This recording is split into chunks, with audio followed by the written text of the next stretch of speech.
Good morning children, welcome back to my channel. आज के video में हम सोशल साइंस क्लास 10th का बोर्ड का पेपर सॉल्व करने जा रहे हैं। तो आपका स्क्रीन जो आप देख रहे हैं 2 पार्ट्स में बटा हुआ है। लेफ्ट साइड जो आप देख रहे हैं वो है क्वेश्चन पेपर है ये, और राइट साइड जो है इसके सॉल्यूशंस आपको मिलेंगे। तो बने रहेगा लास्ट तक मेरे साथ इस वीडियो में। और अगर आपने चैनल को सब्सक्राइब नहीं किया तो पहले सब्सक्राइब कर लीजिएगा और बेल आइकन जरूर दबा लीजिएगा। तो चलिए शुरू करते हैं इस वीडियो को बिना देर किए। पहला क्वेश्चन आपके स्क्रीन पे आप देख सकते हैं। Answer the following questions as required. 24 objective questions 1 mark each. यहाँ पर 24 क्वेश्चन पूछे गए हैं 1 मार्क के हिसाब से। और पहला क्वेश्चन इसमें दिया गया मैच द कॉलम, और मैच द कॉलम में आप देख सकते हैं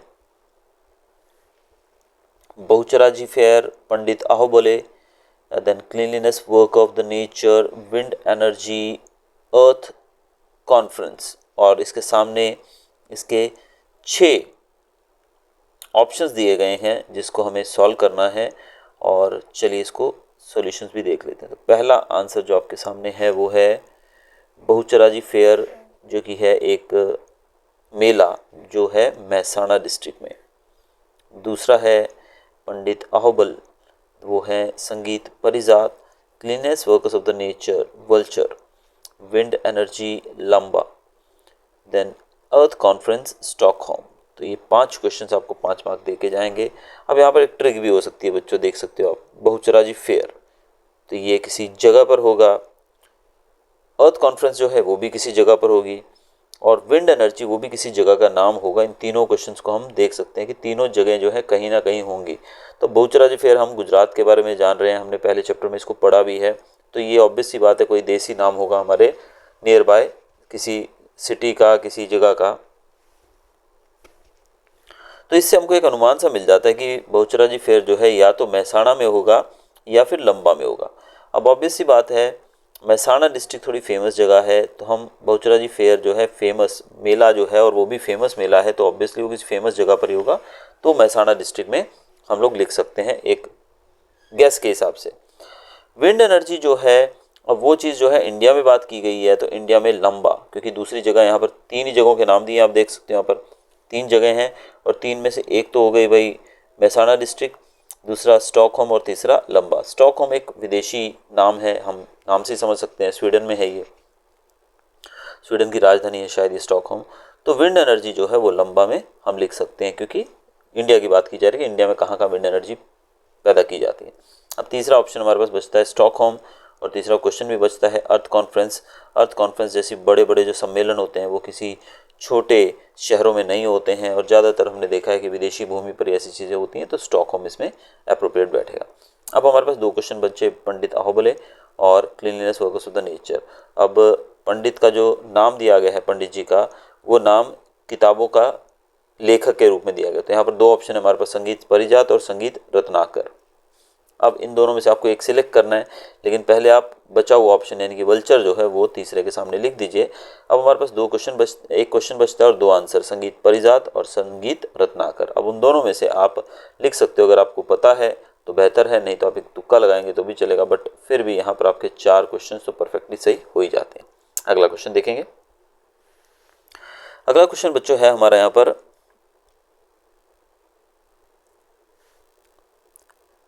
state whether following statements are true और फॉल्स। ट्रू या फॉल्स की बात की गई है यहाँ पर कि ये स्टेटमेंट्स जो है ये ट्रू हैं या फॉल्स हैं। तो पहला क्वेश्चन आप देख सकते हो अपने स्क्रीन पे, the composed literature based on philosophy is known as Aranyakas. Correct answer है ये, बिल्कुल ट्रू आएगा यहाँ पर। 7th, there are 4 groups of caves in Junagadh. ये फॉल्स है। Government has implemented legislation essential commodities act in 1977। False. Under Saraswati Sabla Yojana girls have been given cycles free of cost. ये भी फॉल्स है, क्योंकि ये योजना अलग है, इस योजना के अंतर्गत नहीं दिया गया। According to article 17 untouchability is totally eradicated. ये भी ट्रू है। अब हम बढ़ते हैं, हमारे 10 में 10 क्वेश्चन हो चुके हैं, 5-5 मार्क के ब्लैंक्स और 5 मार्क के हमारे मैच द कॉलम। अब आगे का क्वेश्चन देखिए बच्चों, ये है फिल इन द ब्लैंक्स, जिसके अंदर आपको ऑप्शंस भी दिए गए। ये आपके लिए सबसे बेस्ट चीज़ है, तो ऑप्शंस भी दिए गए हैं, तो ये तो मतलब सोने पे सुहागे वाली बात है। राष्ट्रीय मानव संग्रहालय is situated in dash city. अब ये कहाँ पर है, दिल्ली, हैदराबाद या भोपाल? इसका सही उत्तर है Bhopal. Indian government has constituted the Indian board of wildlife in. Wild life board कब बनाया गया था? 1952 में। ऑप्शंस दिए गए, इससे थोड़ा आपको मदद मिल सकती है। 13th question, dash is the main source of surface water. Surface water का मेन सोर्स है rivers. Grand anicut canal was constructed across the river dash. Anicut canal जो थी वो कावेरी नदी के ऊपर बनाई गई थी। Expressways are also called dash मार्ग। इसका आंसर रहेगा द्रुत गति मार्ग। आगे बढ़ते हैं हम नेक्स्ट हमारे क्वेश्चंस की तरफ। 16th क्वेश्चन जो है हमारा वो है फिर से मैच द फॉलोइंग सीक्वेंस में इसको मैच करना है हमको। तो पहला है नेशनल म्यूजियम। तो नेशनल म्यूजियम जो है उसका आंसर रहेगा डी, न्यू दिल्ली में, क्योंकि नेशनल म्यूजियम है तो दिल्ली में ही होगा। सलार जंग म्यूजियम, ये है हैदराबाद के अंदर। तीसरा है वडोदरा म्यूजियम। और वडोदरा म्यूजियम ये तो नाम में ही पता लग रहा है ना भाई, ये तो वडोदरा में ही होगा। लाल भाई दलपत भाई म्यूजियम, अब ये जो नाम आप देख सकते हो लाल भाई दलपत भाई, ये गुजराती नाम लग रहा है तो ऑब्वियसली ये अहमदाबाद में होगा। तो ये हमारे 16 क्वेश्चन पूरे हुए बच्चों। अब चलते हैं हम आगे नेक्स्ट क्वेश्चन की तरफ। After arranging the following multipurpose project from south to north which option seems to be correct. अब साउथ टू नॉर्थ यानी कि साउथ से नॉर्थ की तरफ आते आते इनको अगर हम अरेंज करें तो कौन सा ऑप्शन सही रहेगा? काफ़ी अटपटा क्वेश्चन है भाई, थोड़ा टेढ़ा मेढ़ा है, लेकिन आंसर इसका है डी। डी आपका सही आएगा। नागार्जुन सागर, नर्मदा वैली, चंबल वैली और फिर Bhakra Nangal. Question number 18, about how much water in India is useful for irrigation. Bharat में कितना पानी इरिगेशन के लिए यूजफुल है? करेक्ट आंसर है 84%। क्वेश्चन नंबर 19 देखते हैं अभी। Who efficiently combines the three factors of production. Factors of production को कौन कंबाइन करता है? तो आपको पता है 4 फैक्टर्स ऑफ प्रोडक्शन होते हैं, चौथा होता है एंटरप्रेन्योर, तो ऑब्वियसली वही उसको कंबाइन करने का काम करता है। Which system is also known as free economy. Free economy के तौर पे हम मार्केट सिस्टम को जानते हैं। काफ़ी इंपॉर्टेंट चैप्टर है ये, इसमें से आपको रीड आउट करना ही पड़ेगा सारा कुछ।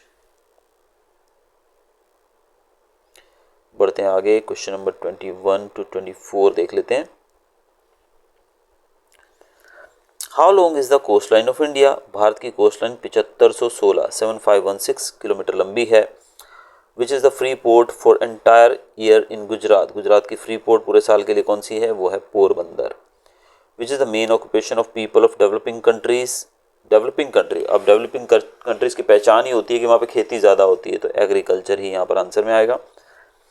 इन which sector of economy education, banking and insurance companies are included. Correct answer is service sector. आगे देखते हैं बच्चों, अब हम पेपर के अंदर सेक्शन बी में पहुंच चुके हैं। सेक्शन बी जो है इसके अंदर आपको देखिए इंटरनल ऑप्शंस नहीं है, यहाँ पर ओवरऑल ऑप्शंस दिए गए हैं। तो देखेंगे क्वेश्चन पहले, answer any 9 questions out of 13 questions given below. अब 9 क्वेश्चन का आंसर देना है, यानी कि 9 दूनी 18, ये 18 मार्क का आपका सेक्शन रहेगा। और टोटल क्वेश्चंस दिए गए यहाँ पर 25 से 37 तक, समझ लीजिए 7 6 13 क्वेश्चन है, 13 में से आपको 9 करने हैं। पहला क्वेश्चन है right about the different festival celebrated in Gujarat. अब ये क्वेश्चन एक कॉमन सा क्वेश्चन है, गुजरात के अंदर जो भी फेस्टिवल्स हैं उनको हमें बताना है, कौन कौन से फेस्टिवल्स यहाँ गुजरात में होते हैं। तो देख लेते हैं इस क्वेश्चन को। चलिए, फेस्टिवल्स के नाम लिखने हैं आपको। पोलो फॉरेस्ट फेस्टिवल विजयनगर में, काइट फेस्टिवल और कांकरिया कार्निवल अहमदाबाद में, Tana Riri festival in Vadnagar, northern dance festival at Modhera and Rannotsav in Kutch. 2 mark का, आप कोई भी 4 नाम लिख सकते हो इसके लिए। 26 question, a glorious and harmonious culture was formed, explain the statement. अब ग्लोरियस और हार्मोनियस कल्चर फॉर्म हुआ, इसको हमें एक्सप्लेन करना है। In due course of time various tribes migrated to India. अब ये ट्राइब्स वाला क्वेश्चन है जो फर्स्ट चैप्टर का है हमारा। These foreigners and Indian tribes amalgamated in such a way over a long period of time that they lost their individual identity through intercaste marriages. Intercaste marriages के द्वारा इनकी individual identity खत्म होने लगी। Outsiders and local people were greatly influenced by languages, script, names and religious beliefs. एक दूसरे के ऊपर बहुत प्रभाव पड़ने लगा उनके लैंग्वेज का, स्क्रिप्ट का, रिलीजन का, सब चीज़ों का। Since ancient times a composite culture has been created in India, और प्राचीन समय से भारत के अंदर कंपोजिट एक मतलब मिक्सचर बन गया कल्चर का।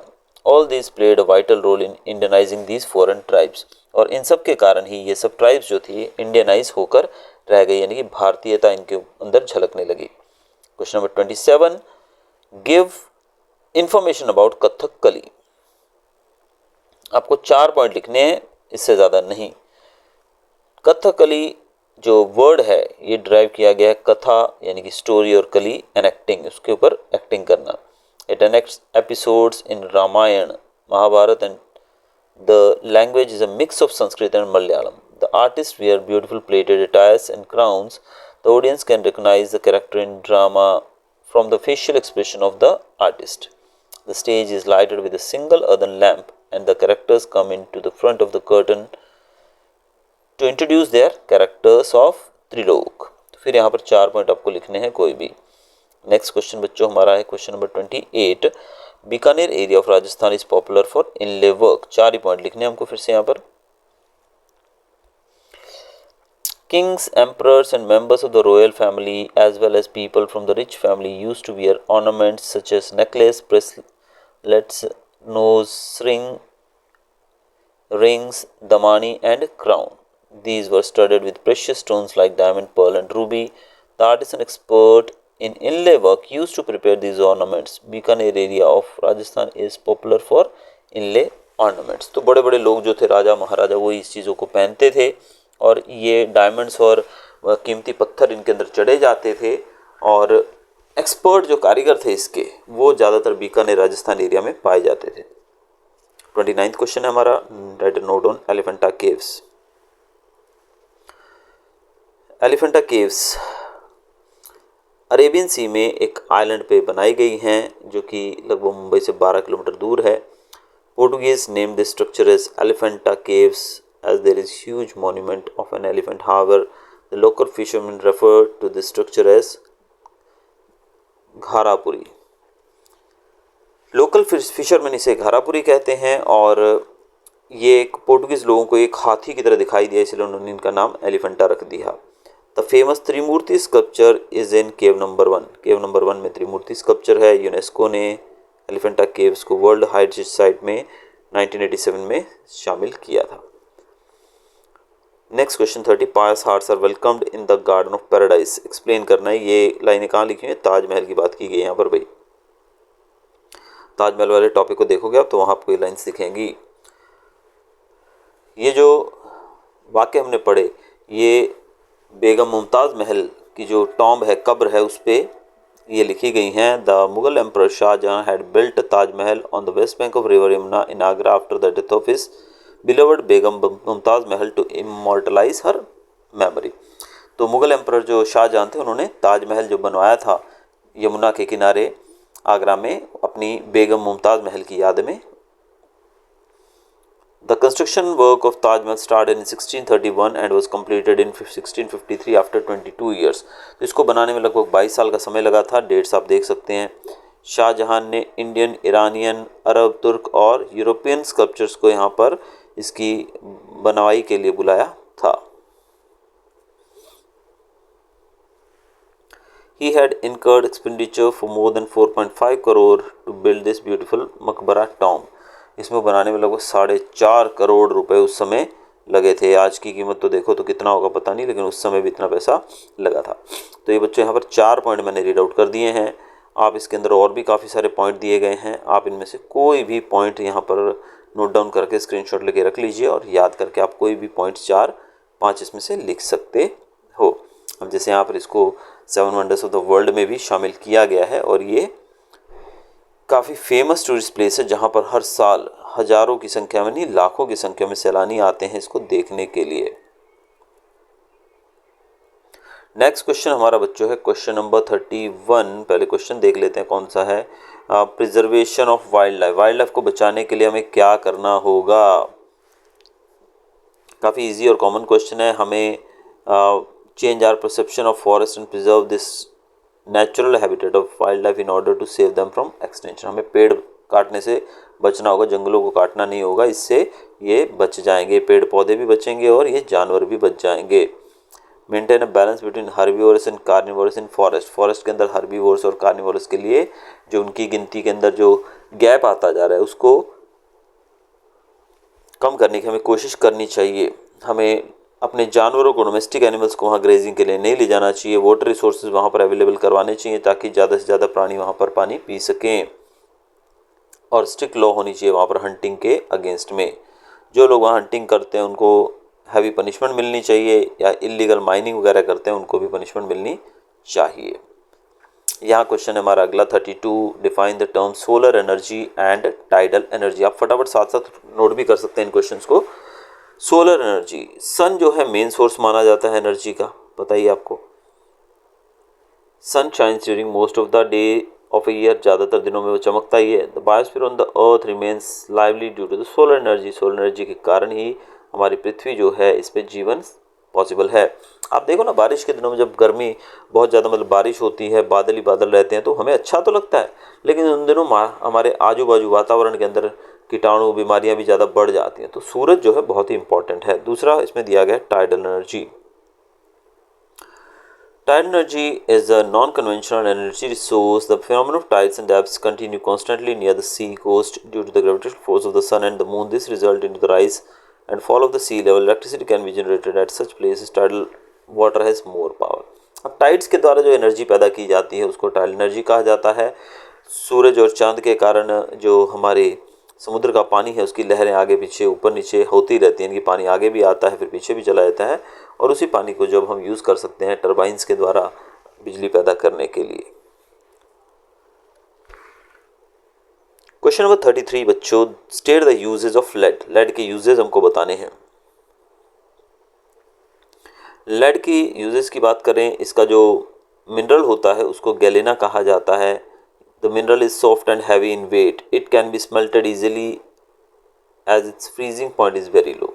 मिनरल जो है ये सॉफ्ट होता है और हैवी भी होता है, लेकिन इसको आसानी से पिघलाया जा सकता है लो टेम्परेचर पे। It is used in making alloys, fuse battery, storage battery, weapons, cable, insulator, oil colour, glass, rubber etcetera, ये चीज़ें इससे बनती हैं। आप कोई भी लिख सकते हो। आइडेंटिफाई मी एंड राइट, टुसार और सेल, इनको आइडेंटिफाई करके हमको लिखना है। अब ये टुसार जो है ये क्या है?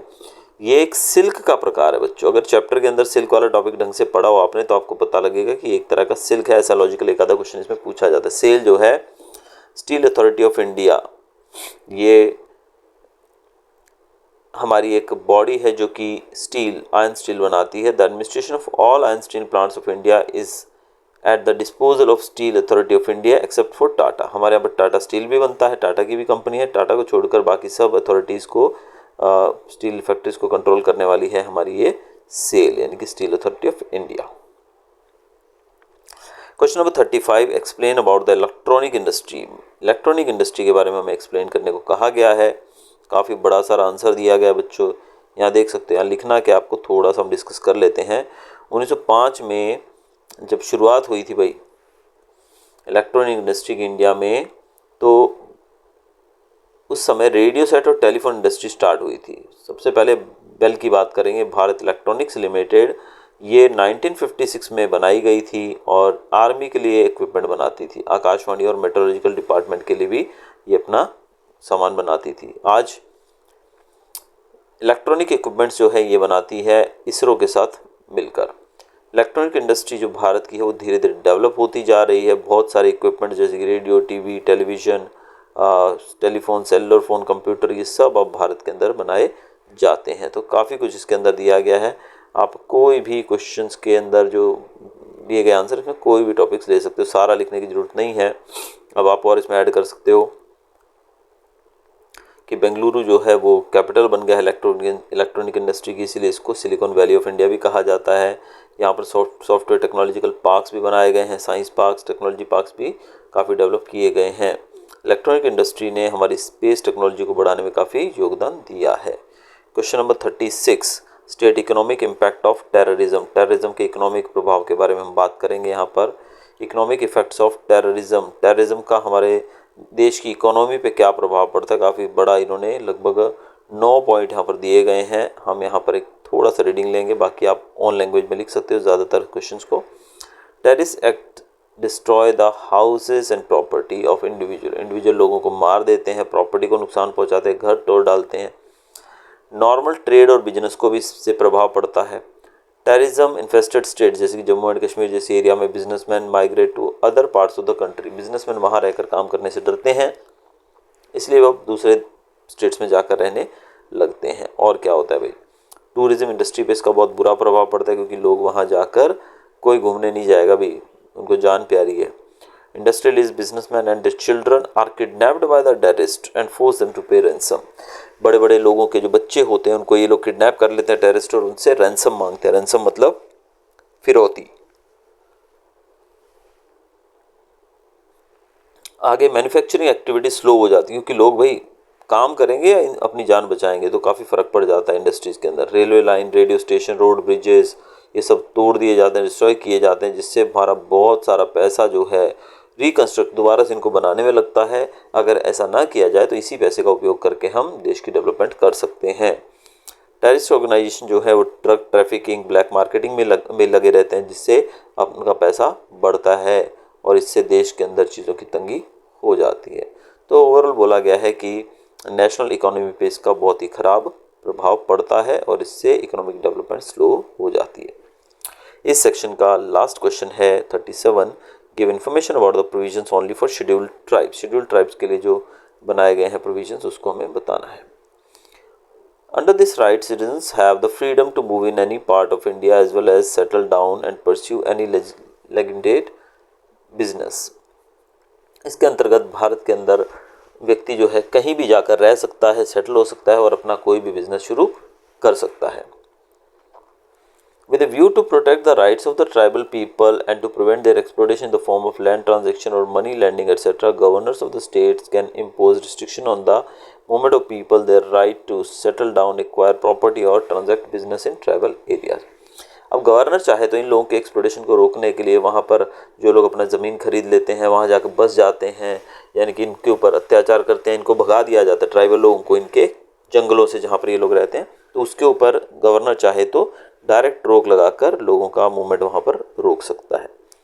सेक्शन सी की तरफ बढ़ते हैं बच्चों। अभी अगर आपको वीडियो अच्छा लग रहा हो और लगे कि भाई बहुत मज़ा आ रहा है पेपर सॉल्व करने में, तो प्लीज़ चैनल को सब्सक्राइब कर लीजिएगा।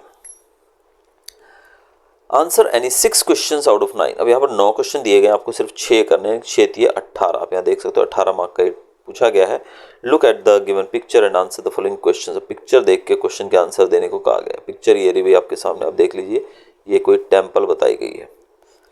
क्वेश्चन पहला पूछा गया ये कौन सी मॉन्यूमेंट की पिक्चर है। तो सबसे पहले हम बात करेंगे मॉन्यूमेंट की। तो ये मॉन्यूमेंट बच्चों जो है ये है sun temple of Konark.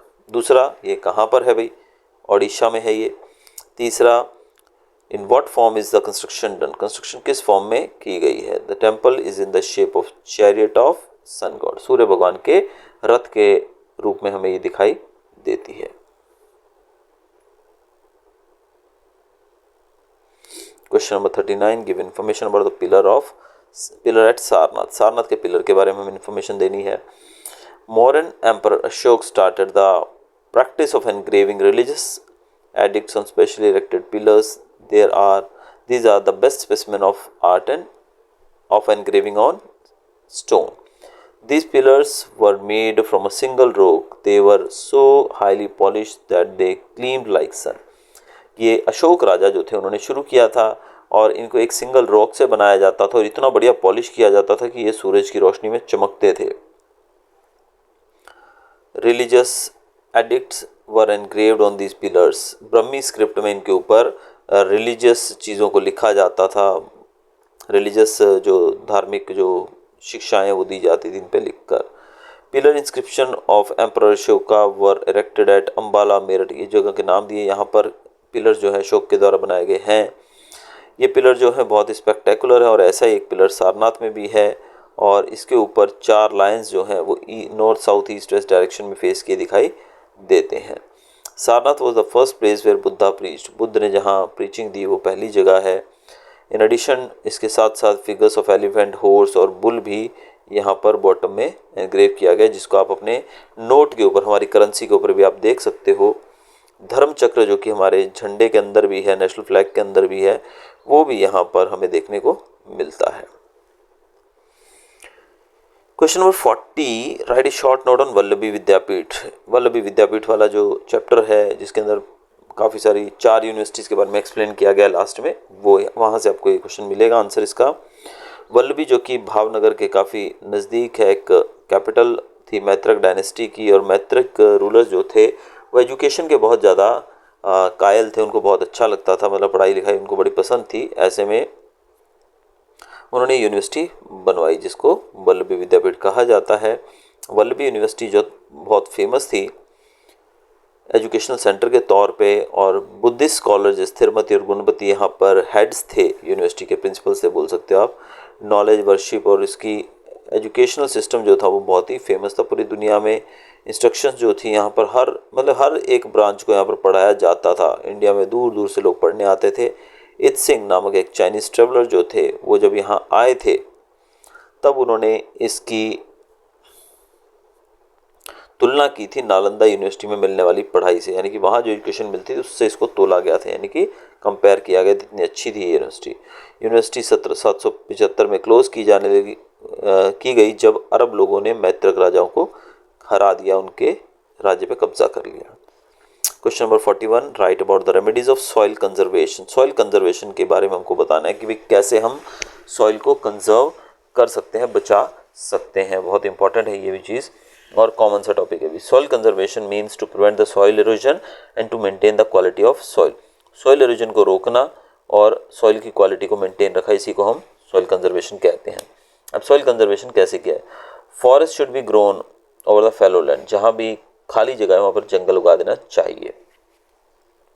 Soil erosion को रोकने के लिए हमें टेरेस फार्मिंग करनी चाहिए, पेड़ जो है स्लोपी लैंड पर उगाने चाहिए ताकि मिट्टी जो है वो पकड़ में बनी रहे।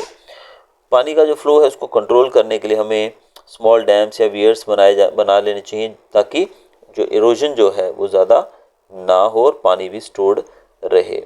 A defence chain can be created by growing large trees along the edge of the desert. Desert के किनारे किनारे पे आप बहुत सारे पेड़ लगा लीजिए, एक डिफेंस चेन बन जाएगी जिससे तेज़ हवाएं डेजर्ट को बढ़ने में सपोर्ट नहीं करेंगी।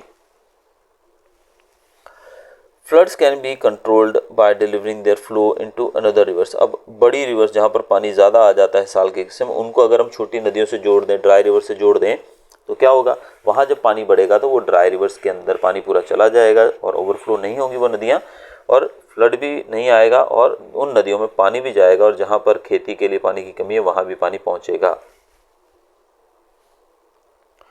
Erosion can be prevented by horizontal cultivation. Horizontal cultivation से भी इरोजन रोका जा सकता है। ह्यूमस कंटेंट जो है वो ऐड किया जाना चाहिए सोइल में, जिससे सोइल की फर्टिलिटी बनी रहे। Question number 42, desert soil is less fertile give reason. Desert soil कम फर्टाइल है, उसका रीजन देना है हमको भाई। डेजर्ट सोइल जो है वो ड्राई और सेमी ड्राई एरियाज के अंदर पाई जाती है। ये सैंडी होती है और लेस फर्टाइल होती है। ये सैलाइन भी होती है और इनके अंदर बायोटिक एलिमेंट्स की काफ़ी कमी होती है। So desert soil is less fertile, ये बहुत ही कम फर्टाइल भी होती है। और क्रॉप्स यहाँ पर उगती हैं, ज्वार, मिलेट, यही चीज़ें ज़्यादा उगती हैं, वो भी वहाँ पर जहाँ पर पानी की सुविधा होती है, अदरवाइज यहाँ पे कुछ नहीं होता है। Question number 43, write note on globalisation. Globalisation के ऊपर शॉर्ट नोट लिखना है, तो भाई इसमें आपको पहले ग्लोबलाइजेशन को एक्सप्लेन करना है, फिर उसके एडवांटेजेस और डिसएडवांटेजेस दोनों लिखने हैं। ठीक है, ये क्वेश्चन आप कर तो सकते हैं, मैं फिर भी एक्सप्लेन करूंगा। The process of connecting national economy with global economy where by free flow of goods, services, technology and labour takes place across the world. जो ऐसा एक सिस्टम जिसमें पूरी दुनिया जो है, नेशनल इकोनॉमी हमारी दुनिया की इकोनॉमी के साथ जोड़ दी जाए, जहाँ पर हम फ्रीली चीज़ों को बेच सकते हैं, खरीद सकते हैं, सर्विसेज दे सकते हैं दूसरे देशों में, वहाँ से ले भी सकते हैं, टेक्नोलॉजी भी दे सकते हैं, लेबर भी दे सकते हैं और ले भी सकते हैं। इसी को ग्लोबलाइजेशन कहा जाता है। ग्लोबलाइजेशन से इसके मेजर्स बताए गए हैं ग्लोबलाइजेशन को बढ़ाने के लिए। Restriction on imports and exports have been remove, import export पे जो रिस्ट्रिक्शन है उसको हटा दिया गया है। Restriction on transfer of capital from one country to another have been removed, restriction on transfer of technology is removed, free movement of labour across the globe has been provided.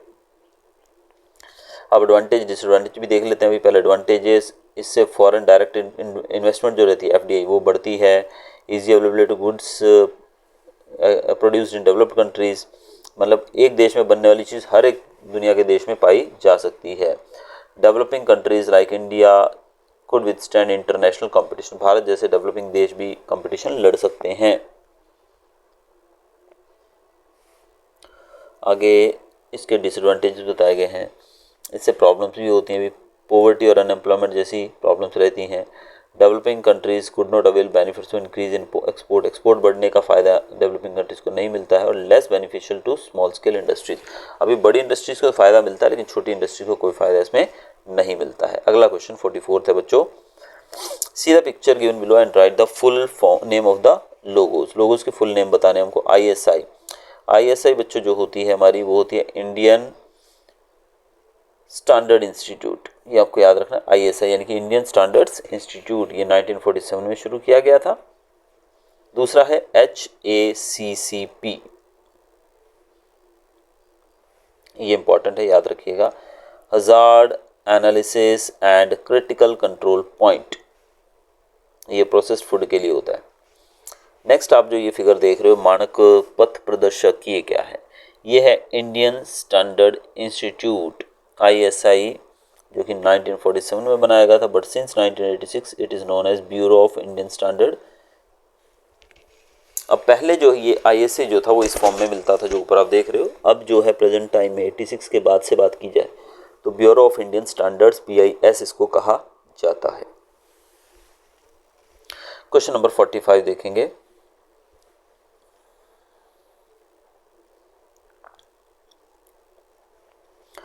Discuss the reasons of price rise, price rise के reasons की बात करेंगे यहाँ पर। तो पहला आप main point देखोगे इसके, increase in supply of money, money ज़्यादा होगा तो भाई महंगाई बढ़ेगी ही, बाकी डिटेल आप खुद देखेंगे बच्चों। दूसरा क्वेश्चन, दूसरा पॉइंट इसी में रहेगा बच्चों,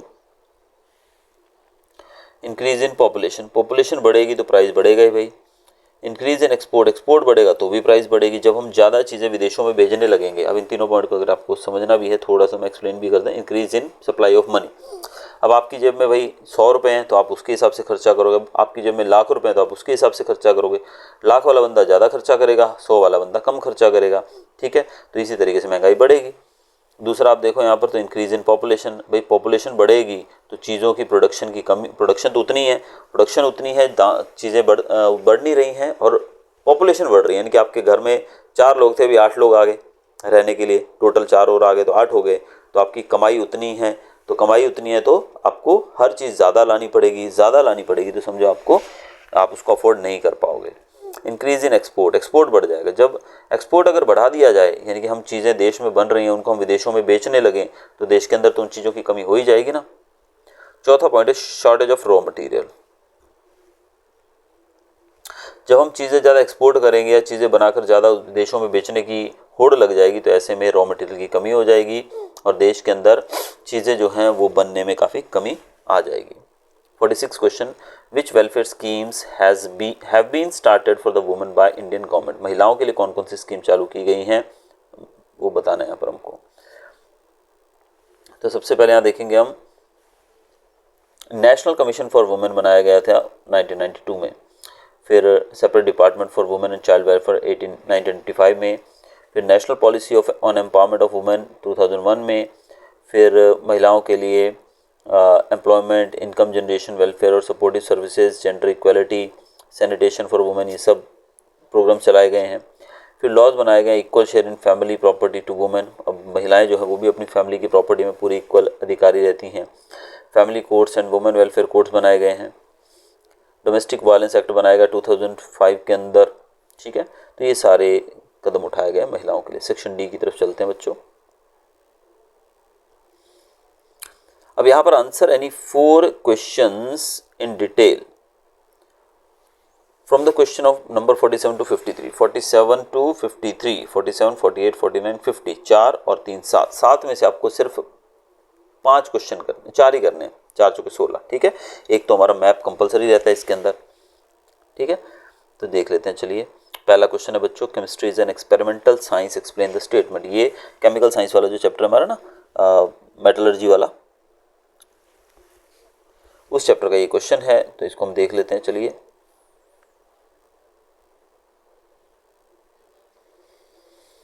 The progress achieved in the field of chemistry in ancient India is as follows. Nalanda University had its own school of chemistry and furnace study and research. Nagarjun was the acharya of chemistry at this university. Nalanda university की खुद की chemistry की furnace भी थी, उसका खुद का chemistry और स्कूल ऑफ केमिस्ट्री भी था और फर्नेस भी थी जहाँ पर वो एक्सपेरिमेंट्स वगैरह करते थे, और नागार्जुन को आचार्य ऑफ केमिस्ट्री भी कहा जाता था। नागार्जुन ने रस रत्नाकर और आरोग्य मंजरी लिखी हैं, and he advocated allopathy with the herbal medicine. उन्होंने हर्बल मेडिसिन यानी देसी दवाइयों के साथ साथ एलोपैथिक मेडिसिन जो अंग्रेजी दवाइयाँ उनकी यूज़ की भी वकालत की है, और उन्होंने ही मरकुरी ऐश को मेडिसिन के तौर पे यूज़ करने की भी शुरुआत की थी, यानी कि वो पायनियर थे। कॉपर स्टैचू लॉर्ड बुद्धा की बनाई गई है जो सुल्तानगंज के अंदर भागलपुर में जो मिली है बिहार में, वो 7.5 फीट हाई है और उसका वजन जो है 1 टन है। और फिर 18 फीट लंबी एक और स्टैचू नालंदा से मिली है, जो हमको बताते हैं कि भाई बहुत समय पुरानी चीज़ें भी आज भी जंग नहीं खाया, तो केमिस्ट्री मतलब कैसे उसको एलॉयज बनाकर उन्होंने बनाया था, वो बड़ी बात है हमारे लिए, तो ये केमिस्ट्री के अंदर ही पॉसिबल है।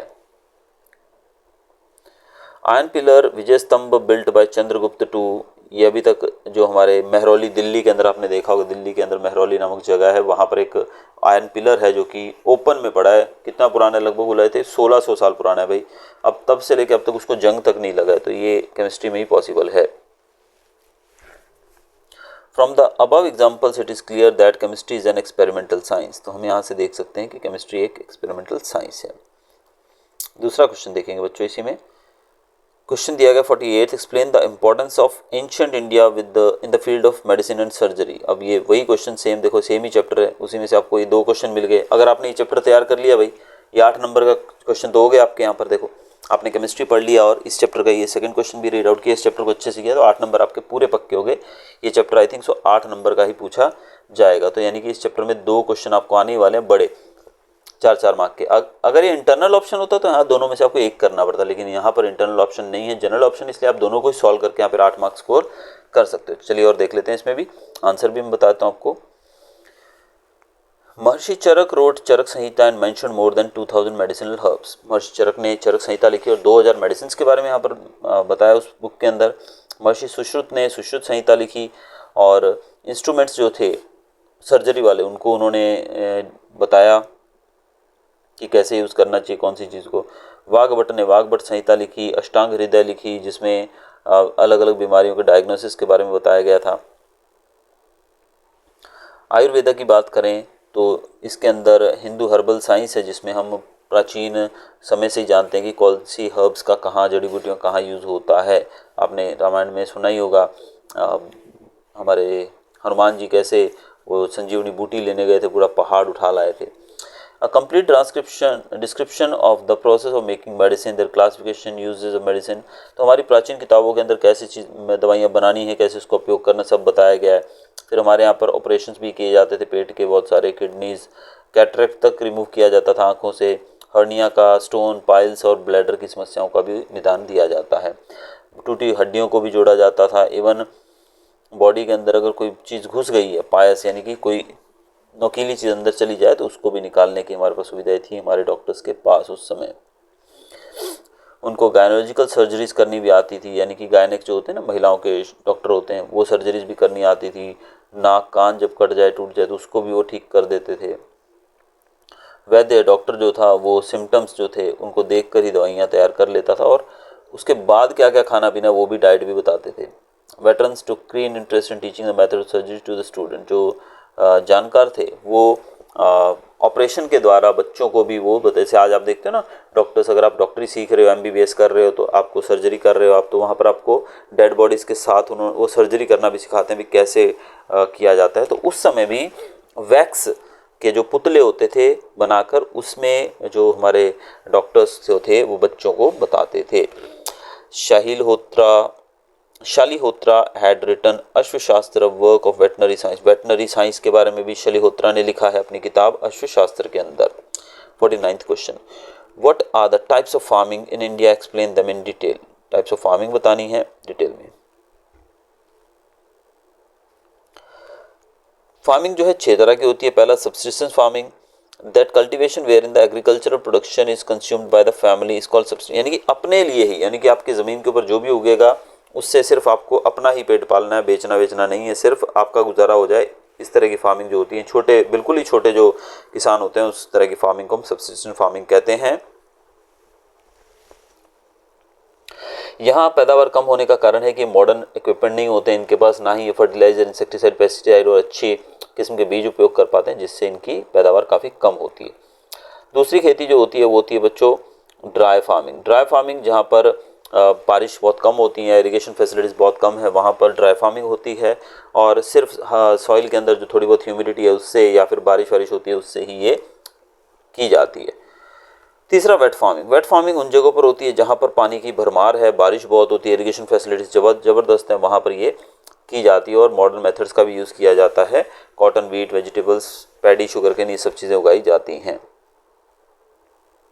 शिफ्टिंग एग्रीकल्चर जो है, जिसको जूम एग्रीकल्चर भी कहते हैं, ये ज़्यादातर की जाती है घने जंगलों के अंदर। लोग जो है जंगलों को काट देते हैं, उनको जला देते हैं, उसके बाद जो ज़मीन प्लेन हो जाती है, खाली हो जाती है, फिर उस पर वो खेती करते हैं 2 से 3 साल, जब तक उसके अंदर पावर बनी रहती है। जैसी उसकी उर्वरता यानी कि उसकी उपजाऊपन यानी कि उसकी फर्टिलिटी ख़त्म हो जाती है, फिर उस जगह को छोड़कर फिर वो दूसरी जगह पर चले जाते हैं। ऑल्दो यहाँ पर भी कोई मॉडर्न मेथड्स का यूज़ नहीं होता, ना ही कोई बाकी केमिकल्स का यूज़ होता है, ऐसे में यहाँ भी प्रोडक्शन काफ़ी कम रहती है।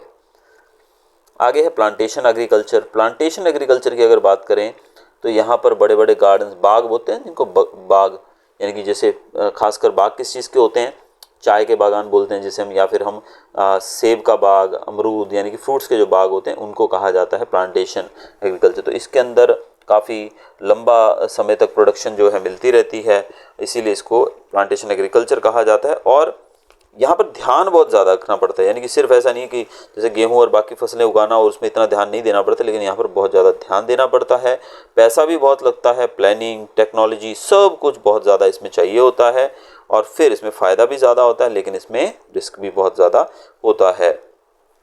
चाय, कॉफ़ी, रबर और बाकी फ्रूट्स भी इसके माध्यम से उगाए जाते हैं।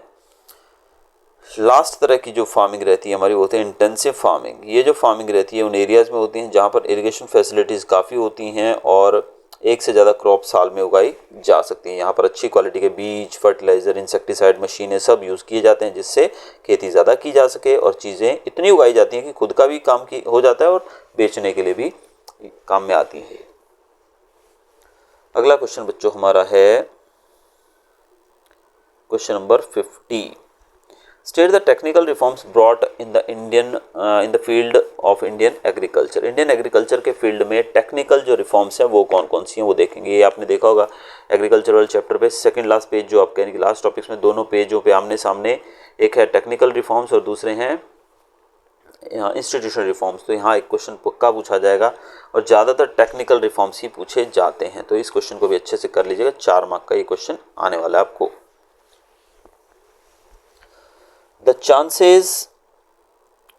changes occurring in the farm implements, improved seeds and fertilizers are considered to be the technical review। अब यहाँ पर ये क्वेश्चन आपको देखिए फार्मिंग से रिलेटेड 2 क्वेश्चन आ गए देखिए, ठीक है। तो टाइप्स ऑफ फार्मिंग यानी कि एग्रीकल्चर वाला चैप्टर है और ये जो हम पढ़ रहे हैं दूसरा ये भी एग्रीकल्चर वाले चैप्टर से, यानी एग्रीकल्चर वाले चैप्टर से आपको 8 मार्क के 2 क्वेश्चन मिल गए अभी, टाइप्स ऑफ फार्मिंग और technical reforms in Indian agriculture. तो यहाँ पर 8 मार्क आपको मिल गए एक ही चैप्टर के अंदर से, तो ये चैप्टर को अच्छे से कर लीजिएगा दोनों क्वेश्चंस को, ठीक है।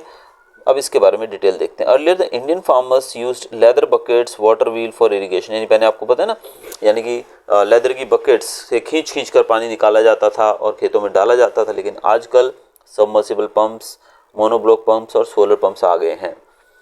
आजकल ड्रिप इरिगेशन सिस्टम और स्प्रिंकलर सिस्टम का भी उपयोग किया जाने लगा है। आजकल के जो फार्मर्स हैं वो इम्प्रूव्ड सीड्स का यूज़ करते हैं, बायोटेक सीड्स का यूज़ करते हैं और NPK, DAP जैसा, यूरिया जैसा जो खाद है उसका भी उपयोग करते हैं। बायो फर्टिलाइजर्स का भी यूज़ बढ़ा दिया गया, गवर्नमेंट सब्सिडी भी देती है इसके ऊपर। फार्मर्स जो है इंसेक्टिसाइड, पेस्टिसाइड के साथ साथ बायो कंट्रोल का यूज़ भी करते हैं, जिससे इंसेक्ट और क्रॉप से डिजीज से बचाया जा सके फसल को। फार्मर्स को साइंटिफिक इन्फॉर्मेशन भी दी जाती है, किसान SMS के द्वारा टोल फ्री नंबर्स दिए गए हैं, जहां पर इवन किसान कॉल सेंटर्स भी बनाए गए, जहां पर आप 24 घंटे कभी भी फ़ोन करके अपनी जानकारी अपनी फसल के बारे में ले सकते हो। मोबाइल ऐप्स भी बनाई गई हैं। फार्मर्स ट्रेनिंग सेंटर्स भी बनाए गए हैं, जहां पर फार्मर्स को ट्रेनिंग दी जाती है अलग अलग डिस्ट्रिक्ट्स के अंदर। एग्रीकल्चर यूनिवर्सिटी हर एक एरिया में सेटअप की जाती है, जहां पर साइंटिस्ट नई नई रिसर्च के काम करते रहते हैं। ICR, Indian council for agriculture research, ये 1 मार्क में पूछा जा सकता है डेफिनेशन, ध्यान रखिएगा इसको फुल फॉर्म। ICR और department of agricultural research and education, DARE, ये दोनों एस्टेब्लिश किए गए हैं एग्रीकल्चरल रिसर्च के लिए। नेक्स्ट क्वेश्चन है बच्चों 51 हमारा, write names of any 5 schemes और programmes undertaken by government for poverty eradication, explain the given below schemes.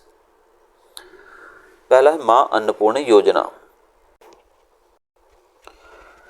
तो यहाँ पर स्कीम्स के बारे में बात की गई है, नेम एनी 5 स्कीम्स, ठीक है। तो नाम मैं लिख रहा हूँ यहाँ पर स्कीम्स का। पहला प्रधानमंत्री कृषि सिंचाई योजना, prime minister farm security, national drinking water programme, ENAM scheme और ऑर्गेनिक फार्मिंग। अब मां अन्नपूर्णा योजना को हमें एक्सप्लेन करना है। नेशनल फूड सिक्योरिटी एक्ट 2013 में पास किया गया था गुजरात के अंदर, और इसके अंतर्गत मां अन्नपूर्णा योजना स्टार्ट की गई थी।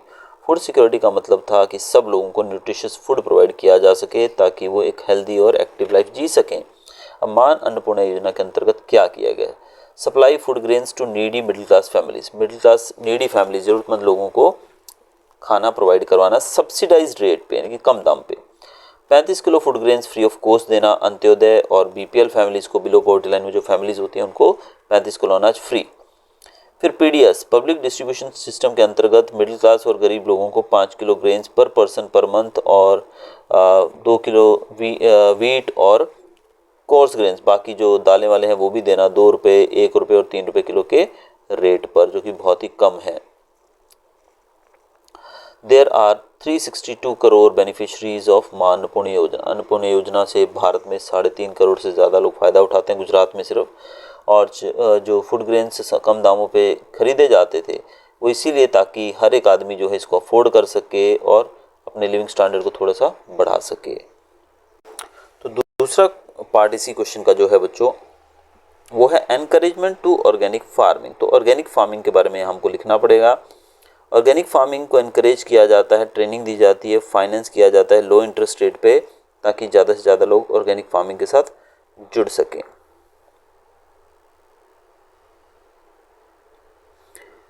ठीक है, अब यहाँ पर इन्होंने बहुत ही शॉर्टली इसको समझा दिया, लेकिन आपको ये भी एक्सप्लेन करना है ऑर्गेनिक फार्मिंग होती क्या है। ऑर्गेनिक फार्मिंग के अंदर हम खेतीबाड़ी करते हैं, उसके अंदर किसी भी प्रकार के केमिकल का यूज़ नहीं किया जाता है, ना ही केमिकल फर्टिलाइज़र, ना ही इंसेक्टिसाइड, पेस्टिसाइड।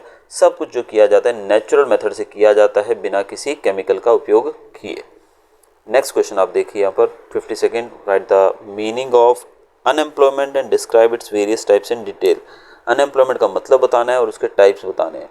अनएम्प्लॉयमेंट एक ऐसी सिचुएशन को कहा जाता है बच्चों जहाँ पर कोई भी व्यक्ति जो 15 से 18 साल की उम्र का है, वो काम करना चाहता है, काम ढूंढ रहा है, लेकिन उसको काम नहीं मिल रहा है। इस सिचुएशन को कहा जाता है अनएम्प्लॉयमेंट, और उस व्यक्ति को बोला जाएगा अनएम्प्लॉयड पर्सन।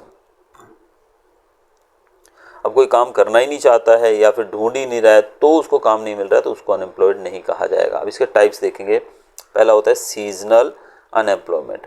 ये एग्रीकल्चर क्षेत्र में ज़्यादा पाई जाती है, क्योंकि एग्रीकल्चर जो है हमारे यहाँ पर पूरा साल नहीं होता है। कुछ प्रॉब्लम्स भी रहती हैं, जैसे कि इरिगेशन नहीं है, रेनफॉल रेगुलर नहीं होती है, अल्टरनेट एम्प्लॉयमेंट नहीं होती है। इस कारण से फार्मर्स और फार्म लेबर जो है वो भारत के अंदर 3 से 5 महीने तक ज़्यादातर फ्री रहते हैं, उनके पास काम उस समय नहीं होता है। इस तरह की अनएम्प्लॉयमेंट को सीजनल अनएम्प्लॉयमेंट कहा जाता है। दूसरा आता है फ्रिक्शनल अनएम्प्लॉयमेंट। ये होती है जब प्रोडक्शन टेक्नोलॉजी या मशीनरी जो है वो चेंज हो जाती है। अब मशीनें बदल गई, नई आ गई, ठीक है, प्रोडक्शन टेक्नोलॉजी बदल गई, अब लोगों को काम वो समझ नहीं आ रहा कैसे करना है, तो ऐसे में वो बेरोज़गार हो सकते हैं। इसको फ्रिक्शनल अनएम्प्लॉयमेंट कहा जाता है। फिर आता है स्ट्रक्चरल अनएम्प्लॉयमेंट। ये होती है Orthodox nature of Indian society, यानी कि भारतीय सोसाइटी के मतलब पुरानी सोच की वजह से, यानी कि हमारे लोग पढ़ते नहीं है ज़्यादा, इलिटरेसी होगी, स्वे ऑफ ओल्ड कस्टम्स, प्राचीन यानी कि हमारे रीति रिवाजों के चक्कर में हम नौकरियां करने इधर उधर दूर तक नहीं जा सकते हैं, बोलते हैं नहीं गांव से बाहर नहीं जाना है, यहीं करना पड़ेगा जो करना है, या फिर अपना पुश्तैनी काम ही करना है, यही हमारा काम है। तो ये पुरानी सोच के कारण भी लोग जो हैं वो बेरोजगार रह जाते हैं। अगला है डिस्गाइज्ड अनएम्प्लॉयमेंट। ये एग्रीकल्चर फील्ड में होती है जब रिक्वायर्ड नंबर से ज़्यादा लोग काम करने के लिए अवेलेबल हों। अब समझो कि एक तुम्हारे पास 5 एकड़ ज़मीन है और घर में काम करने वाले लोग 8 लोग हैं। अब 5 एकड़ पे सिर्फ 2 लोग भी काम करेंगे तो चलेगा, लेकिन 7-8 लोग अगर उसमें लगे हुए हैं तो वो बाकी लोगों का कंट्रीब्यूशन ज़रूरी नहीं है कि वो वहाँ पर काम करे, क्योंकि इतनी ज़मीन पे तो सिर्फ 2 लोग भी काम करेंगे तो चलेगा, बाकी 6 लोग कोई और काम करके भी और ज़्यादा अपने पैसा कमा सकते हैं। लेकिन यहाँ पर कम ज़मीन पे सारा परिवार लगा रहता है, जिस कारण से अनएम्प्लॉयड यानी कि उनके पास ज़्यादा पैसा नहीं आ पाता है और वो एक तरह से अनएम्प्लॉयड ही दिखाई देते हैं। इसको डिस्गाइज्ड अनएम्प्लॉयमेंट कहा जाता है। इंडस्ट्रियल अनएम्प्लॉयमेंट, जब कभी एम्प्लॉयर्स और एम्प्लॉयज़ के बीच में लड़ाई झगड़ा हो जाता है, स्ट्राइक हो जाती है, या फिर कोई मतलब अपनी मांगे मनवाने के लिए मजदूर हड़ताल पे चले जाते हैं, जैसे इंडियन मूवीज़ के अंदर आपने खास देखा होगा, तो उस तरह जो सिचुएशन क्रिएट होती है, अनएम्प्लॉयमेंट जो लोगों को झेलनी पड़ती है, उसको इंडस्ट्रियल अनएम्प्लॉयमेंट कहा जाता है। लास्ट है एजुकेटेड अनएम्प्लॉयमेंट, जहाँ पर एजुकेटेड पर्सन जो है जब उनको काम नहीं मिलता है तो उसको एजुकेटेड अनएम्प्लॉयमेंट का नाम दिया जाता है। 52 क्वेश्चन पूरे हुए। हम 53rd क्वेश्चन देखेंगे, वो है mention the juvenile rights as per the constitution. Constitution के हिसाब से जुवेनल राइट्स को हमको बताना है क्या होती हैं। यूनाइटेड नेशंस ने चिल्ड्रंस राइट चार्टर बनाया था 1992 के अंदर बच्चों की डेवलपमेंट के लिए, और हमने अपनी कॉन्स्टिट्यूशन में ऑलरेडी इनको शामिल किया है। जुवेनल राइट्स जो हैं इन बच्चों के लिए वो क्या है? हर एक बच्चा जो है ही has the right to live without discrimination on the basis of caste, colour, language, nationality. किसी भी बच्चे के साथ भेदभाव नहीं किया जा सकता है उसके जाति, धर्म, किसी के आधार पे। दूसरा, it is the right of the child to get proper upbringing by the parents. Child can not be separated from the parents without any substantial reason. बच्चे को एक अच्छा पालन पोषण मिले उसका अधिकार है, बिना किसी ठोस वजह के उसको माँ बाप से अलग नहीं किया जा सकता। तीसरा पॉइंट, बच्चों की ये लीगल राइट है एजुकेशन लेना, ताकि वो पर्सनैलिटी डेवलपमेंट अपनी कर सकें। चौथा पॉइंट है, child has the right to live healthy life, child has the right to live happily by participating in games and entertainment, child has the right to conserve his culture and live amongst the religious community. बच्चा जो है अपनी religious, अपने धार्मिक जो उनका संगठन रहता है उसमें ही रहे, यानी उसका धर्म परिवर्तन नहीं किया जा सकता है, उसको अधिकार अपने कल्चर को बचा कर रखने का। Right to protest against any physical, अगर कोई फिजिकल मेंटल टॉर्चर किया जा रहा है, नार्कोटिक ड्रग्स यानी कि कुछ भी ऐसा इनह्यूमन प्रॉब्लम उसके साथ हो रही है, तो उसमें वो उसका विरोध कर सकता है। Every child has a right to obtain security and proper standard of living for its mental, physical and moral development. Mental, physical और मोरल डेवलपमेंट के लिए जो उसको सिक्योरिटी चाहिए, प्रॉपर स्टैंडर्ड चाहिए लिविंग का, वो सब पाने का उसको पूरा अधिकार दिया गया है। लास्ट क्वेश्चन हमारे बच्चों ये दिया गया है, फॉर ब्लाइंड कैंडिडेट अलग क्वेश्चन रहते हैं क्योंकि उनके लिए मैप वर्क नहीं रहता है, तो यहाँ पर फॉर ब्लाइंड ये 4 क्वेश्चन आप लास्ट में देखो ब्लाइंड कैंडिडेट के लिए है, लेकिन 54th क्वेश्चन जो है हमारा मैप वर्क है, इसको कैसे करेंगे भी देखेंगे। तो यहाँ पर पहले ब्लैक सॉइल के बारे में बात की गई कि आपको एक रीजन बताना है जहाँ ब्लैक सॉइल पाई जाती है। तो इस प्रकार से बच्चों आप देख सकते हो ये मैप आपकी स्क्रीन पे। तो मैप के अंदर नीचे आपको पहले सबसे इंपॉर्टेंट चीज़ याद रखना कि यहाँ पर बॉक्स बनाना है और बॉक्स के अंदर आपको लिखना है ब्लैक सॉइल। ब्लैक सॉइल कहाँ कहाँ पाई जाती है? ये जो पूरा पार्ट आप देख रहे हो यहाँ पर सब जगह पर ब्लैक सॉइल पाई जाती है। पेरियार सेंचुरी, पेरियार सेंचुरी की बात करें तो वो कहाँ है हमारी? ये रही, ये पेरियार सेंचुरी है। तीसरा question, one state growing groundnut, groundnut वाली एक स्टेट बतानी है हमको, तो ग्राउंडनट यहाँ पर गुजरात बताया गया है। चौथा क्वेश्चन यहाँ पर ship building industry, ship building industry यहाँ पर विशाखापट्टनम में बताई गई है। तो बच्चों ये था हमारा पूरा पेपर। और अभी मैं आपको एक मैप वर्क के लिए स्पेशल एक वीडियो बनाऊंगा जिसमें आपको बताऊंगा कि मैप को कैसे किया जाता है, मैप को कैसे आपको सॉल्व करना है। तो अगर आपको वीडियो अच्छा लगा हो बच्चों तो चैनल को सब्सक्राइब कीजिएगा और कमेंट भी कीजिएगा कि कैसा लगा आपको वीडियो, और शेयर भी कीजिएगा अपने दूसरे दोस्तों के, ताकि ज़्यादा से ज़्यादा लोगों को इसकी हेल्प मिल सके। और अगर कोई और वीडियो भी आपको चाहिए related to any topic, please do let me know, मैं आपके लिए वो वीडियो भी बनाऊंगा। Till then good bye, thanks for watching.